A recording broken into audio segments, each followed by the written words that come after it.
أهلا وسهلا بكم أحبابي. اليوم جبت لكم وصفة ديال سلطة منعشة وسهلة بالملفوف وخيزو. هاد الوصفة معروفة بزاف في أمريكا، ولكن الأصل ديالها جاي من هولندا. يعني وصفة قديمة وتطورت مع الوقت حتى ولات من السلطات المحبوبة. خليكم معايا نشوفوا الطريقة ونكتشفوا المذاق الشهي ديال هاد السلطة. كما شفتوا قطعت هاد الملفوف الطويل شرائح على هاد الشكل، من بعد ضغطت عليه غير شي شويه بيدي هكا باش كيطيح. صافي كناخد هنا خيزو من بعد ما غسلته ونقيته، وكنحاول نحكو في هاد الحكه كيجيني هكا طويل على هاد الشكل.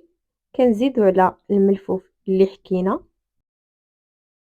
وكنزيد هنا الذره معلبه، وكنزيد شويه ديال الفواكه الجافه، اي فاكهه عندكم ولا بغيتو تزيدوها زيدوها، غير باش كنعطيو لهاد السلطه كتكون غنيه اكثر.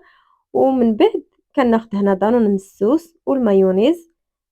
اللي بغى يدير غير مايونيز يدير، انا كندير دانون مسوس والمايونيز، وكنزيد عليهم العسل وشويه د الملحه والابزار. ما كنديرش الزيت، كنخلطهم كاملين كما شفتوا. من بعد كنزيدو الصوص ديالنا فوق لا سالاد،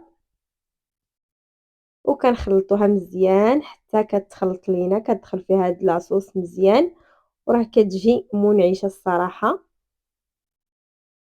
وها الطبق ديالي ديال لا سلطه كيفاش كيجي الصراحه، راه كتجي منعشه. ودابا كاين الصهد، يعني بدا كيسخن الحال، كتبغي شي سلطه تكون منعشه وزوينه. هذه راها مفيده الصراحه ومنعشه وكتجي زوينه.